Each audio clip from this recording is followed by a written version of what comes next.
أعوذ بالله من الشيطان الرجيم. بسم الله الرحمن الرحيم.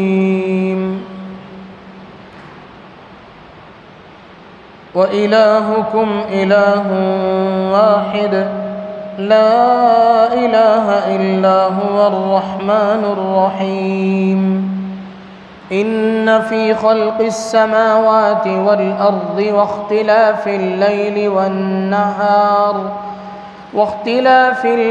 والنهار والفلك التي تجري في البحر بما ينفع الناس وما أنزل الله من السماء من ماء فأحيا به الأرض بعد موتها وبث فيها من كل دابة وتصريف الرياح والسحاب المسخر بين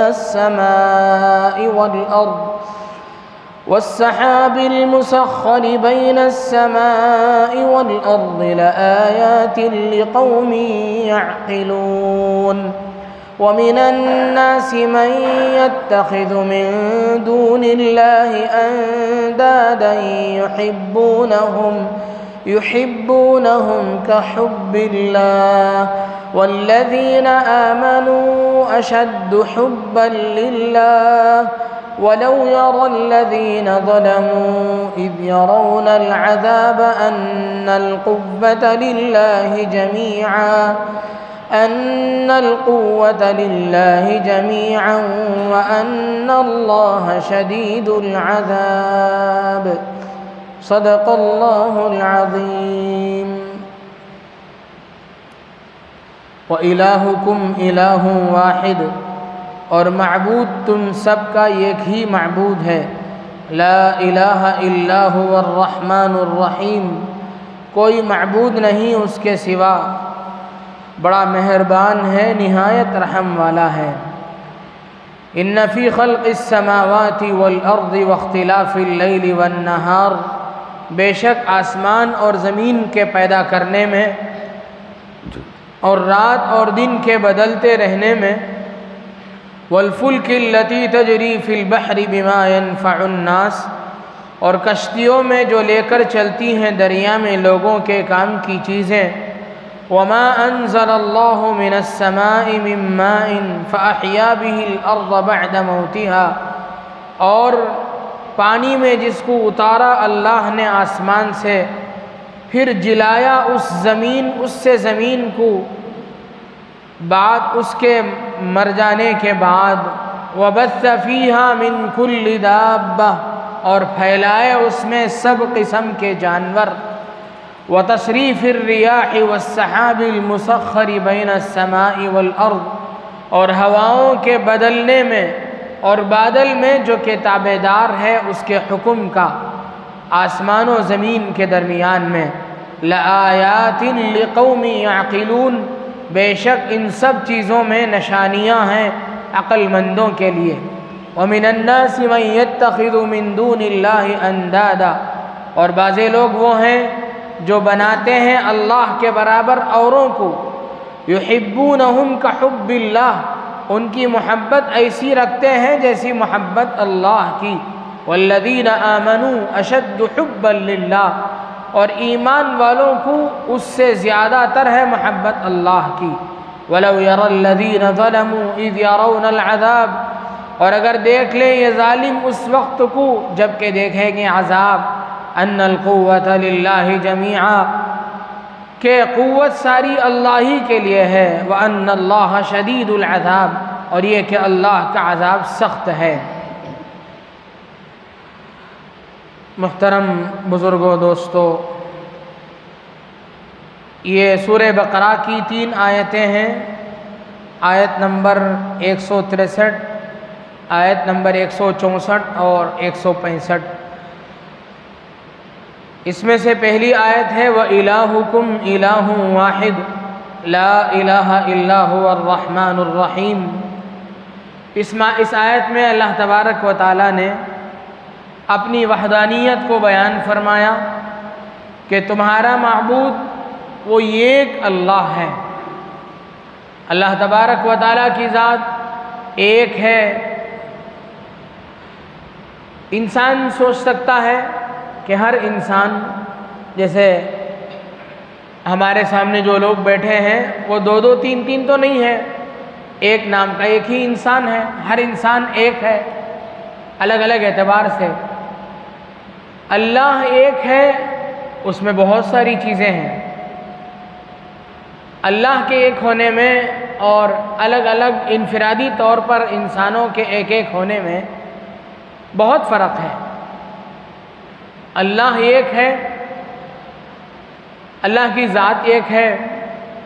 انسان اپنی ذات کے اعتبار سے تو ایک ہے، لیکن اس کے اعضاء ہیں، وہ اس کے اندر پائے جانے والے اعضاء کے اعتبار سے وہ کئی اعضاؤں کا مجموعہ ہے، لیکن اللہ ہر طرح کے اعضاء سے بے نیاز ہے۔ اللہ کی ذات ایک ہے۔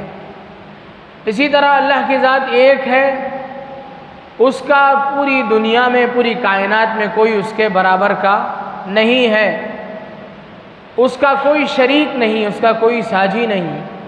اللہ کی ذات ایک ہے، یعنی عبادت کا استحقاق صرف اسی کے اندر ہے۔ اللہ ہی وہ ذات ہے جس کی عبادت کی جائے گی، وہی ایک عبادت کے لائق ہے، اس میں بھی اللہ کی ذات اکیلی ہے۔ تو فرمایا وَإِلَٰهُكُمْ إِلَٰهٌ وَاحِدٌ، تمہارا معبود وہ اللہ ایک ہے، لا الہ الا ہو، اللہ کے علاوہ کوئی معبود نہیں۔ اللہ کے اس تذکرے سے انسان کے دل میں اللہ کی ربوبیت اور اللہ کی شان اور اللہ کے علو مرتبے کو دیکھ کر کے انسان ہیبت زدہ اور خوف زدہ ہو سکتا ہے۔ اللہ کی ذات بہت ہی بڑی ہے، اس سے انسان خوف زدہ ہو سکتا ہے۔ اس لیے اللہ نے اس آیت میں دو صفتیں آخر میں بیان کی ہیں، هو الرحمن الرحیم۔ اللہ تعالیٰ جہاں بڑے ہیں، اپنی ذات کے اعتبار سے بہت اونچی شان رکھنے والے ہیں، وہیں اللہ تبارک و تعالیٰ رحمان بھی ہیں، رحیم بھی ہیں، رحم کرنے والے بھی ہیں۔ بڑے آدمی کے پاس، انسان کسی بڑے آدمی کے پاس جاتا ہے تو جب تک اس کا کوئی مزاج معلوم نہ ہو ڈرا سہما رہتا ہے، بڑا آدمی ہے، پتہ نہیں کیا ہوگا، اس سے کوئی معاملہ، کوئی مسئلہ اس سے متعلق ہو جائے تو خوف زدہ ہو جاتا ہے، دہشت زدہ رہتا ہے، اس کے دل و دماغ میں ایک طرح کی دہشت سوار رہتی ہے کہ پتہ نہیں کیسا ہوگا، کیا ہوگا۔ اللہ نے اس آیت کے آخر میں اللہ کے دو اوصاف کا اضافہ کر کے، اللہ کے دو صفاتی نام کا اضافہ کر کے اللہ نے انسانوں کو اس بات کی تسلی دی کہ اللہ تبارک و تعالیٰ عظیم المرتبت اور عظیم الشان تو ہیں، لیکن خوف کھانے کے قابل نہیں ہیں، بلکہ رحم کرنے والے ہیں، رحمان ہے، عام الرحمت ہے۔ اللہ تعالیٰ کی رحمتیں سب کو شامل ہیں، دنیا میں عام الرحمت ہیں۔ دنیا میں اللہ تعالیٰ کافر کو بھی دیتے ہیں، مسلمان کو بھی دیتے ہیں، نافرمان کو بھی دیتے ہیں، فرما بردار کو بھی دیتے ہیں۔ اللہ کی رحمت عام ہے، اور کل قیامت کے دن اللہ کی رحمت الرحیم تام الرحمت، اللہ کی رحمت تام ہوگی، یعنی کامل ہوگی، کامل رحم کرنے والے ہوں گے اللہ تعالیٰ کل قیامت کے دن۔ تو اللہ کی ان دو صفات کو لا کر کے بندوں کے دل سے اللہ کی جو مرعوبیت تھی اللہ نے اسے نکال دیا۔ اب جب یہ آیت نازل ہوئی تو کفار و مشرکین میں چرچا ہونے لگا، ہم لوگ اتنے سارے معبودوں کی پوجا کرتے ہیں، تب جا کر کے بھی ہمارا کچھ بننے والا نہیں ہے۔ یہ مسلمان پتہ نہیں کیسا دعویٰ کرتے ہیں کہ ایک ہی خدا ہے، کیا کام بنے گا اس سے؟ کیا دلیل ہے ان کے پاس؟ کیا ان کے پاس اس کے پاس کیسی اتھارٹی ہے ان لوگوں کے پاس؟ کیا ان کے پاس پروف ہے؟ اللہ نے اس کے جواب میں دوسری اگلی آیت نازل فرمائی کہ اللہ کی ذات میں غور کرنے کے لیے اللہ کی بہت ساری نشانیاں موجود ہیں۔ اللہ کی قدرت کی نشانیوں میں غور کریں، پھر اللہ کی ذات کو پہچانیں۔ اللہ نے 8 طرح کی نشانیاں اس میں شمار فرمائی۔ ان فی خلق السماوات والارض، آسمانوں اور زمینوں کے پیدا کرنے میں اللہ کی آخر میں چل کر کے آیات ہیں، آسمانوں اور زمینوں کے پیدا کرنے میں اللہ کی عظیم نشانی ہے۔ یہ آسمان اور یہ زمین، آسمان اس کا بلند ہونا اور اس کا بے ستون ہونا، حضرت شیخ سعدی شیرازی رحمۃ اللہ علیہ اللہ کی قدرت کو بیان کرتے ہوئے فرماتے ہیں، نگاہ کن بدی گنبدِ زر نگار کہ سقفش بود بے ستون استوار۔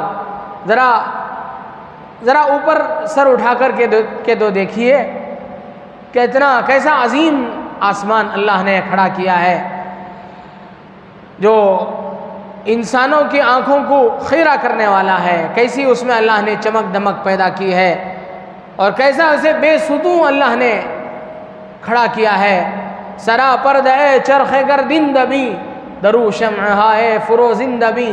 اللہ نے اتنے بڑے آسمان کو لے کر کے دنیا گھومتی بھی ہے، اور اس میں رہنے والی چیزیں تیرتی بھی ہیں، گھوم رہی ہیں، آپس میں گردش کر رہی ہیں، اس پر بھی غور کریں۔ اور رات کا وقت ہوتا ہے تو کیسی چمک دمک آسمان میں دیکھی جاتی ہے، ذرا اس پر بھی غور کریں۔ تو آسمان ایک اللہ کی بڑی نشانی ہے۔ اللہ تبارک و تعالیٰ نے مختلف مقامات میں آسمان کی نشانی، قدرت کی نشانی ہونے کو بیان فرمایا، اور ایک معمولی سا ادنا سا عقل مند بھی اس پر غور کر سکتا ہے کہ آدمی ایک چھوٹی سی عمارت بنا لے بغیر ستون کے، اسے کھڑا کر کے دکھا دے کوئی ماہ کا لال، بہت مشکل ہے، ممکن ناممکن ہے۔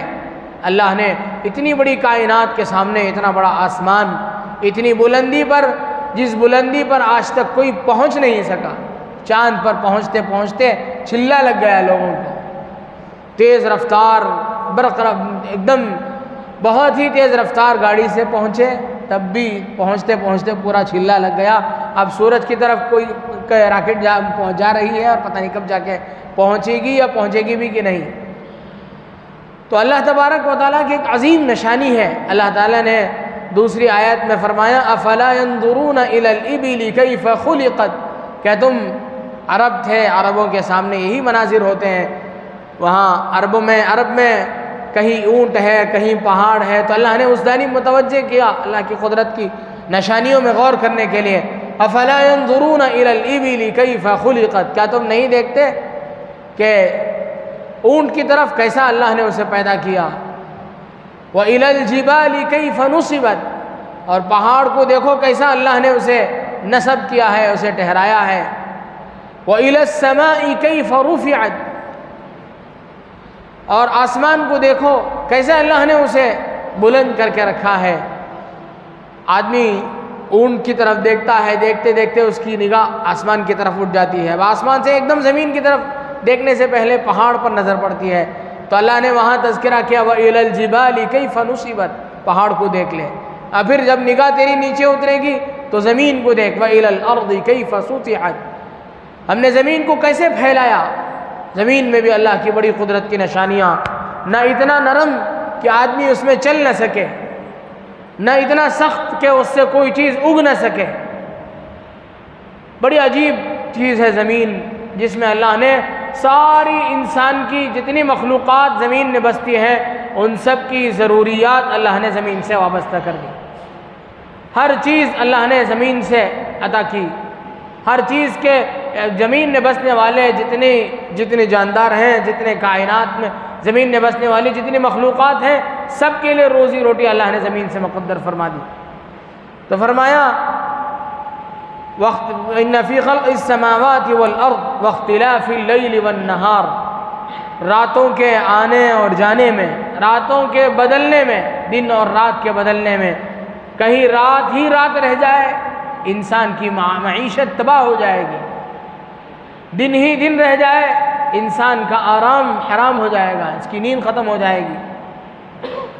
اور فرمایا والفلک التی تجری فی البحر بما ينفع الناس، اور کشتی میں، سمندر میں جو کشتی چلتی ہے اس میں بھی اللہ کی بڑی نشانیاں ہیں۔ چھوٹا سا تنکا، چھوٹی سی سوئی آپ سمندر میں رکھیں وہ ڈوب جاتی ہے، کوئی چھوٹا سا ایک پتھر اس میں پھینکیں پھر ڈوب جاتا ہے، لیکن منوں ٹنوں وزن لے کر کے کشتی اللہ کے حکم سے چلتی ہے۔ یہ اللہ کی قدرت کی نشانی ہے تجری فی البحر بما ينفع الناس، لوگوں کے فائدے کی چیزیں لے کر کے چلتی ہے، وہ جو چیزیں لے کر کے چلتی ہے جو لوگوں کے لیے نفع پہنچانے والی ہیں، ایک ملک سے دوسرے ملک، ایک بر اعظم سے دوسرے بر اعظم۔ دنیا نے بہت ترقی کر لی لیکن آج بھی کشتی کا سہارا نہیں چھوڑا، کیسے کیسے جہاز تیار کر لیے، لیکن جتنا سستا سفر کشتی کا ہے بار برداری میں، ایک نقل سامانوں کے منتقل کرنے میں، ایک جگہ کے چیز درآمدات و برآمدات میں، امپورٹ اور ایکسپورٹ میں، جتنی آسانی کشتیوں میں اللہ نے رکھی ہے، جتنی قدرت کی نشانی اس میں ہے، باقی کسی دوسری چیز میں نہیں ہے۔ دنیا چاہے کتنی ہی ترقی کر لے لیکن کشتی سے بے نیازی ابھی تک حاصل نہیں ہو سکی۔ فرمایا والفلک التی تجری فی البحر بما ينفع الناس وما انزل اللہ من السماء من ماء فاحیا به الارض بعد موتها، اور آسمان سے اللہ تبارک و تعالی جو بارش نازل کرتے ہیں اس میں بھی اللہ کی نشانی ہے۔ غور کریں، اگر اللہ نے پورے پانی کو ایک دم برسا دیا تو پوری دنیا تباہ ہو جائے گی۔ قطرہ قطرہ برستا ہے، کبھی زوردار بارش کی ضرورت ہوتی ہے زوردار برستا ہے، کبھی ہلکی بارش کی ضرورت ہوتی ہے ہلکا برستا ہے، کہیں کہیں حادثاتی طور پر اتراکھنڈ وغیرہ میں آپ لوگوں نے سنا ہوگا بادل پھٹ جاتا ہے، یعنی بادل کا ایک پورا مجموعہ آسمان میں جو چلتا رہتا ہے، کبھی وہ پورا بادل ایک ساتھ پھٹ جاتا ہے، پورا پانی ایک دم بہتا ہے تو بڑا نقصان ہو جاتا ہے۔ تو اللہ تبارک و تعالیٰ عام طور پر یہ کرتے ہیں کہ ایک ایک قطرہ قطرہ کر کے برساتے ہیں۔ ایک دم پانی بہے گا دنیا کو نقصان بھی ہوگا، فائدہ بھی نہیں ہوگا۔ ایسا نہیں کہ ایک دم پانی برسا، اب لوگ سوچ سکتے ہیں کہ اتنی دیر تک بارش ہوتی رہی، لوگ باہر نکلنے اندر چلنے پھرنے میں مشکلات ہوتی ہے، کیا ہی اچھا ہوتا ایک دم سے بارش برس جاتا۔ بارش ایک دم سے برستا تو زمین کے اندر پانی نہیں جاتی، ایک ایک قطرہ برستا ہے تو آسمان سے پانی برس بھی رہا ہے، زمین اسے جذب بھی کر رہا ہے۔ ایک دم برسے گا پورا پانی بہہ جائے گا، زمین کے اندر پانی نہیں جا سکتا ہے، پھر اس کے اندر وہ تاثیر نہیں ہو سکتی ہے جس میں فرمایا فَأَحْيَا بِهِ الْأَرْضَ بَعْدَ مَوْتِهَا، زمین کو اس کے مردہ ہونے کے بعد اللہ تعالیٰ اس کی، آپ چاہے کتنا ہی پانی پہنچائیں زمین میں، ایک بارش میں سارا سوکھا گھاس ہریا ہو جاتا ہے۔ ایک چھوٹی ہلکی سی بارش ہوئی، سخت دھوپ کے ایام چلتے ہیں، پورے گھاس پھوس سوکھ جاتے ہیں، ایک بارش ہوتی ہے دوسرے تیسرے دن ہرے بھرے گھاس نظر آتے ہیں۔ ان سب چیزوں میں غور کرنے کی ضرورت ہے۔ اگر ہم ان چیزوں میں غور کریں گے ہمیں اللہ کی قدرت کی نشانیاں نظر آئیں گی۔ غور کرنے کی چیزیں یہ ہیں، اور فرمایا وَبَثَّ فِيهَا مِن كُلِّ دَابَّةٍ، اور اللہ نے اس میں ہر طرح کے جانور پھیلائے۔ دنیا میں ہر قسم کے جانور اللہ نے رکھے، دابہ میں سارے جانور آ گئے، تیرنے والے، رینگنے والے، چلنے والے، اڑنے والے، ہر طرح کے جانور آ گئے۔ اللہ نے اتنے قسم کے جانور اللہ نے دنیا میں رکھے، اور فرمایا وَتَصْرِيفِ الرِّيَاحِ، اور ہواؤں کے چلنے میں تھوڑی دیر کے لیے، یہاں تو ایسا زیادہ محسوس نہیں ہوا، شمالی ہندوستان میں اور عرب میں بھی لوگ کہتے ہیں کہ ہواؤں کا تھوڑا، جیسا یہاں ہوائیں چلتی ہیں سمندروں کے قریب ہونے کی وجہ سے، بعض علاقوں میں ہوائیں اتنی چلتی نہیں ہیں تو عجیب قسم کی گھٹن محسوس ہوتی ہے۔ تو ہواؤں کا چلنا اللہ کی ایک بڑی نشانی ہے۔ کشتیاں جو پہلے زمانے میں چلتی تھیں، بادبانی کشتیاں، وہ ہواؤں کے ذریعے سے چلتی تھیں۔ اگر اس زمانے میں ہوائیں، اب تو موٹروں سے چلتی ہے، لیکن اس میں بھی اگر معتدل طور پر ہوائیں نہ چلے تو ان کے موٹریں خراب ہو جائیں گی، ہوا کدھر کی کدھر جا کر کے پہنچا دے گی۔ تو فرمایا وَتَصْرِيفِ الرِّيَاحِ، ہواؤں کے چلنے میں اللہ کی نشانی، وَالسَّحَابِ الْمُسَخَّرِ بَيْنَ السَّمَاءِ وَالْأَرْضِ، اور ان بادلوں میں اللہ کی نشانی جو آسمانوں اور زمینوں کے درمیان میں لٹکے ہوئے ہیں، مسخر ہیں، اللہ کے تابع ہیں حکم کے، جہاں اللہ کا حکم ہوتا ہے وہاں جا کر کے برستا ہے۔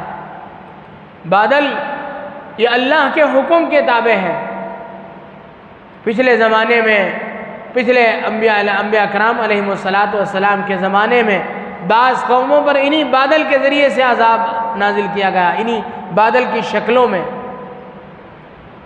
بادل آیا، کئی دنوں کے دھوپ کے بعد لوگوں نے یہ سمجھا کہ اب بارش ہونے والی ہے، سب انتظار میں تھے۔ اچانک اتنی موسلادھار بارش ہوئی کہ سب ختم ہو گئے۔ کسی قوم کے پاس اتنی تیز تند ہوا چلی کہ سب کو اٹھا کر کے پٹک دیا گیا، عمارتیں، بلڈنگیں، سب کچھ، انسان، سب کچھ پٹک دیے گئے۔ اسی لیے اللہ کے نبی صلی اللہ علیہ وسلم کی سیرت میں لکھا ہے کہ جب بھی آپ بادل کو دیکھتے تھے تو خوف زدہ ہو جاتے تھے، اور یہ فرماتے تھے کہ پچھلی امتوں میں بادل کے ذریعے سے عذاب آیا ہے، اور اللہ کے نبی صلی اللہ علیہ وسلم فوراً نماز کی طرف متوجہ ہوتے، اللہ کی طرف متوجہ ہوتے اور نماز ادا کرتے تھے۔ اور اللہ کے نبی صلی اللہ علیہ وسلم نے دعا سے تلقین فرمائی امت کو، اللہم انی اسألک من خیرہا وخیر ما فیہا وخیر ما امرت بھی، اے اللہ میں اس کے خیر، اس بادل سے خیر طلب کرتا ہوں، اس ہوا سے، اس ہوا کی خیر کو طلب کرتا ہوں، وخیر ما فیہا، اور اس میں جو خیر ہے اس کا مطالبہ کرتا ہوں، وخیر ما امرت بھی، اور جس خیر کا اس ہوا کو، اس بادل کو، اس آندھی کو حکم دیا گیا ہے اس کا میں مطالبہ کرتا ہوں، وَأَعُوذُ بِكَ مِن شَرِّهَا وَشَرِّ مَا فِيهَا وَشَرِّ مَا أُمِرَتْ بِهِ، اور پناہ مانگتے تھے اللہ کے نبی صلی اللہ علیہ وسلم اس کے شر سے، اور جو کچھ اس آندھی میں ہے اس کے شر سے، اور جس چیز کا اس آندھی کو حکم دیا گیا اس کے شر سے۔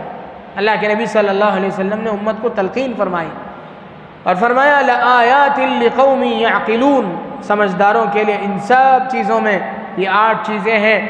تو مشرکین جو اللہ کی وحدانیت پر شک کرتے ہیں، اس کی قدرت کی نشانیوں پر غور کریں گے تو سمجھدار لوگ اللہ کی وحدانیت کو سمجھ جائیں گے اور اللہ کی طاقت کو سمجھ جائیں گے۔ آگے فرمایا وَمِنَ النَّاسِ مَن يَتَّخِذُ مِن دُونِ اللَّهِ أَندَادًا يُحِبُّونَهُمْ كَحُبِّ اللَّهِ، بعض کفار اور مشرکین وہ ہیں جو ان سب قدرت کی نشانیوں کے باوجود اللہ کے علاوہ دوسرے کو شریک کرتے ہیں، اور اللہ ان شریکوں سے، ان بتوں سے ایسی محبت کرتے ہیں جیسی محبت اللہ سے کرنی چاہیے۔ اللہ تبارک و تعالیٰ فرماتے ہیں وَالَّذِينَ آمَنُوا أَشَدُّ حُبًّا لِلَّهِ، لیکن ایمان والے جو بندے ہیں وہ اللہ سے ان کے مقابلے میں زیادہ محبت کرنے والے ہیں۔ کفار و مشرکین جو معبودوں کی، جن اپنے ہاتھوں سے بنائے ہوئے معبودوں کی، اپنے ہاتھوں سے بنائے ہوئے معبودوں کی جو وہ پوجا کرتے ہیں، ان کے مقابلے میں ایمان والے اللہ سے زیادہ محبت کرنے والے ہیں، اس لیے کہ اللہ تبارک و تعالیٰ کی ذات کے سلسلے میں ہمارا یہ یقین ہے کہ وہ نافع بھی ہے، ضار بھی ہے۔ اللہ تبارک و تعالیٰ نفع دینے والے بھی ہیں، نفع کے بھی مالک ہیں اور نقصان کے بھی اللہ مالک ہیں۔ اس کے باوجود ہم اللہ سے محبت کرتے ہیں، لیکن اگر کافروں کو معلوم ہو جائے کہ فلاں بت میں نفع کے ساتھ ساتھ نقصان بھی ہے تو وہ لوگ اسے چھوڑ دیں گے، کسی دوسرے بت کو اختیار کریں گے، اور ان کے ہاں ہر کام کے لیے ایک بت ہے۔ عربوں میں بھی یہی تھا، ہر کام کے لیے خدا، بارش کے لیے خدا، مال دینے والا خدا الگ، خوشی دینے والا خدا الگ، ہر کام کے لیے کہ خدا، بلکہ ہر طاقت، ہر وہ چیز جس میں کچھ طاقت سمجھتے ہیں اسے بھی ان لوگوں نے خدا اختیار کر رکھا ہے۔ ہر وہ چیز جو کچھ نقصان پہنچا سکتی ہے اسے بھی اس سے بچنے کے لیے اسے خدا بنا رکھا ہے۔ یہ اسلام میں اور مسلمانوں کے اندر یہ چیز نہیں ہے۔ فرمایا وَالَّذِينَ آمَنُوا أَشَدُّ حُبًّا لِلَّهِ، ایمان والے اللہ سے زیادہ محبت کرنے والے ہیں۔ تفسیر کبیر میں علامہ فخر الدین رازی رحمۃ اللہ علیہ نے لکھا ہے کہ بعض روایتوں میں آتا ہے کہ حضرت سیدنا ابراہیم جو اللہ کے خلیل اور دوست تھے، ان کی روح نکالنے کے لیے ملک الموت حاضر ہوئے، انہوں نے حضرت ابراہیم کی جان نکالنی چاہی، تو حضرت ابراہیم نے ملک الموت سے پوچھا کہ خلیل کو موت دیتا ہے؟ میں تو اللہ کا دوست ہوں، کیا دوست دوسرے دوست کو موت دے سکتا ہے، مرا سکتا ہے؟ تو حضرت اسرائیل پریشان ہوئے، تو فوراً اللہ نے ان کے دل میں ایک بات ڈالی کہ تم اس بات کا یہ جواب دو کہ کیا خلیل کسی دوسرے خلیل سے ملاقات کرنے سے کترا سکتا ہے؟ موت تو اللہ سے ملاقات کا ذریعہ ہے۔ الموت جسر یوصل الحبیب الی الحبیب، موت ایک پل کی مانند ہے جو ایک محبوب کو دوسرے محبوب کی طرف پہنچانے والی ہے۔ بس ایک موت ایک واسطہ اور راستہ ہے جس کے ذریعے سے اللہ کا بندہ، اللہ سے محبت کرنے والا بندہ اپنے محبوب خدا کے ہاں پہنچ جاتا ہے۔ تو حضرت ابراہیم علیہ السلام نے کہا کہ پھر تو تم میری جان نکال۔ اللہ کے نبی صلی اللہ علیہ وسلم کے زمانے میں ایک دیہاتی حضور علیہ السلام کی خدمت میں حاضر ہوئے۔ انہوں نے پوچھا کہ یا رسول اللہ قیامت کب آئے گی؟ آپ علیہ السلام نے پوچھا، آپ ہر بات کا معقول جواب دیتے تھے، ہر بات کا جو سوال ہے وہی جواب نہیں دیتے تھے، بلکہ امت کو اس جانب متوجہ کرتے تھے کہ کیا پوچھنا ہے اور تم کیا پوچھ رہے ہو، کیا ضروری ہے کہ اس جانب متوجہ کرتے تھے۔ آپ علیہ السلام سے جب پوچھا قیامت کب آئے گی، اس کا جواب آپ نے یہ نہیں دیا کہ قیامت کب آنے والی ہے، بلکہ آپ نے مختلف مقامات میں مواقع کے مناسب اللہ کے نبی صلی اللہ علیہ وسلم نے جواب دیا۔ یہاں آپ علیہ السلام نے فرمایا کہ تم نے کیا تیاری کر رکھی ہے، تمہارے پاس کیا تیاری ہے قیامت کی، کس لیے تم پوچھ رہے ہو؟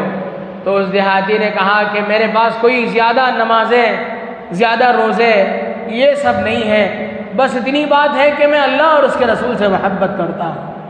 تو اللہ کے نبی صلی اللہ علیہ وسلم نے فرمایا المرء مع من احب، انسان اس کے ساتھ رہے گا جس سے وہ محبت کرتا ہے۔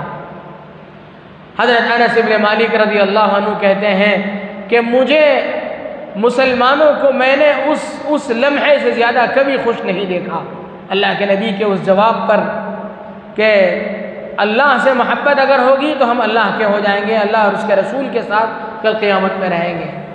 تو فرمایا والذین آمنوا اشد حبا للہ ولو یری الذین ظلموا اذ یرون العذاب ان القوة للہ جمیعا وان اللہ شدید العذاب۔ اور اگر یہ مشرکین ظالم جب بھی کوئی تکلیف اور مصیبت آتی تو یہ لوگ کیا کرتے ہیں، یہ لوگ سمجھتے ہیں، یہ لوگ دیکھتے ہیں کہ مصیبتیں جو آتی ہیں اس پر ہی غور کر لیں کہ اللہ کی طرف سے ہماری نافرمانی پر یہ جو عذاب مل رہا ہے اس سے ہی یہ لوگ سمجھ کر کے سدھر جاتے، تو کل قیامت میں ان کو بڑا عذاب سے یہ لوگ سمجھ سکتے ہیں کہ اللہ بہت بڑے طاقت والے ہیں، اور قیامت میں اللہ کا عذاب اور سخت ہوگا، اس میں غور کر سکتے ہیں۔ فرمایا وَلَوْ يَرَى الَّذِينَ ظَلَمُوا إِذْ يَرَوْنَ الْعَذَابَ، اور اگر دیکھ لیں یہ ظالم اس وقت کو جب کہ دیکھیں گے عذاب، کہ قوت ساری اللہ ہی کے لیے ہے، وَأَنَّ اللَّهَ شَدِيدُ الْعَذَابِ، اور اللہ کا عذاب سخت ہے۔ تو یہ 3 آیتیں ہوئیں۔ اللہ تبارک و تعالیٰ سے دعا ہے کہ اللہ تبارک و تعالیٰ ان آیات کی ذیل میں جو باتیں کہی گئیں ان پر عمل کرنے کی توفیق نصیب فرمائے۔ آمین۔ وآخر دعوانا الحمدللہ رب العالمین۔